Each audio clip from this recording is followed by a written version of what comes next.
Assalamualaikum warahmatullahi wabarakatuh. Assalamualaikum warahmatullahi wabarakatuh. Di sini saya akan memaparkan identifikasi masalah yang telah saya buat.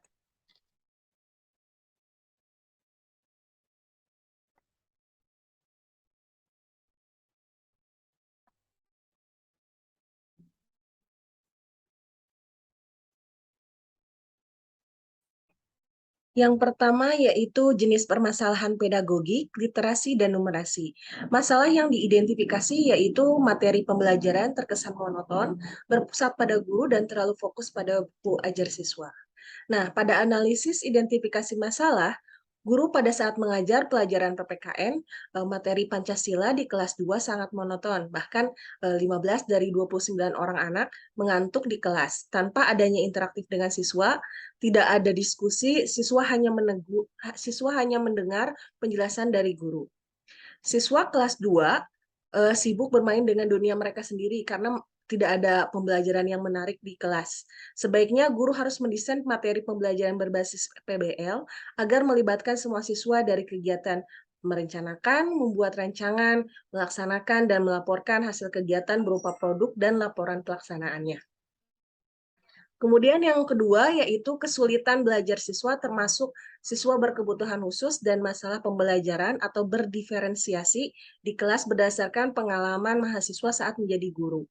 Nah, di sini 3 orang siswa masih ada yang belum bisa membaca di kelas 4. Terdapat 3 orang siswa yang belum bisa membaca di kelas 4. Banyak faktor yang menyebabkan siswa belum bisa membaca di kelas 4, yaitu salah satunya kurangnya motivasi dari orang tua sehingga semangat dan antusias belajar dari siswa masih kurang. Berbagai cara dapat dilakukan untuk dapat meningkatkan kemampuan membaca. Nah, yaitu salah satunya sudah dilaksanakan, yaitu melakukan pembiasaan literasi kepada siswa sebelum pembelajaran dimulai, kemudian meminjamkan buku latihan membaca untuk siswa agar bisa berlatih membaca di rumah, kemudian melakukan komunikasi dengan orang tua terkait program latihan membaca di rumah. Nah, kemudian jenis permasalahan yang ketiga yaitu membangun relasi atau hubungan dengan siswa dan orang tua siswa. 60% orang tua siswa sisu, 60% orang tua siswa sibuk bekerja sehingga kurang memperhatikan kegiatan belajar siswa di rumah atau di sekolah.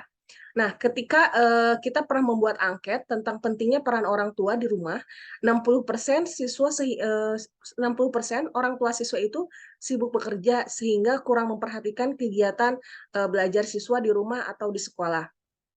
Beberapa cara pun sudah kami lakukan untuk mengkomunikasikan dengan orang tua. Salah satunya yaitu melakukan pendekatan pada orang tua siswa agar memperhatikan anak ketika belajar, kemudian melaksanakan pendekatan pada siswa dengan memberikan masukan agar selalu bersemangat.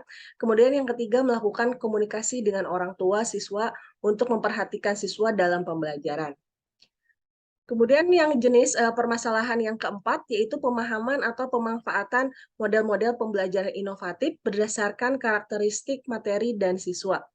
Pada pembelajaran matematika, materi perhitungan masih cenderung konvensional tanpa menggunakan media atau model pembelajaran. Jadi 5 dari 12 guru masih belum bisa menggunakan media atau model pembelajaran yang sesuai dengan karakteristik anak di kelas. Rendahnya kualitas keterampilan guru dalam pembelajaran khususnya dalam menggunakan media atau model pembelajaran ditambah harus mengetahui karakteristik siswa. Maka dari itu, guru menggunakan model-model dan media pembelajaran yang inovatif sesuai dengan pendekatan TPA-CK. Kemudian jenis permasalahan yang kelima yaitu materi terkait literasi, numerasi, advance, material, miskonsepsi, dan HOTS. Nah, di sini masalah yang diidentifikasi di sekolah saya yaitu ada 10 dari 15 guru dalam tujuan pembelajarannya pada RPP belum mengarahkan pada pembelajaran HOTS. Jadi 10 dari 15 guru dalam membuat rumusan tujuan pembelajaran yang berbasis HOTS itu masih belum mengerti, padahal sekolah sudah menerapkan IKM di semua kelas. Guru harusnya diberikan pemahaman dan materi mengenai HOTS di sekolah. Kemudian yang keenam, pemanfaatan teknologi atau inovasi dalam pembelajaran. Nah, masalah di sini yaitu tidak menggunakan sumber belajar yang bervariasi dan tidak menggunakan media teknologi dalam pembelajaran materi IPA di kelas 6 seperti laptop atau infocus. Di sini ada guru yang, guru tidak menggunakan sumber belajar yang bervariasi, jadi hanya mengacu kepada buku modul yang ada di sekolah dan tidak menggunakan, media teknologi dalam pembelajaran, pada materi IPAS. Kurang mengertinya dalam IT, padahal guru tersebut sudah diberikan fasilitas sarana dan prasarana di sekolah. Infokus sudah ada di setiap kelas, sedangkan, guru dituntut untuk bisa merancang media pembelajaran yang berinovasi. Misalnya menggunakan PPT dengan gambar-gambar dan animasi, untuk materi IPA di kelas 6.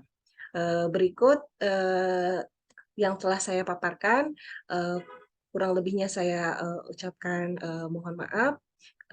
Wabillahi taufiq wal hidayah. Wassalamualaikum warahmatullahi wabarakatuh.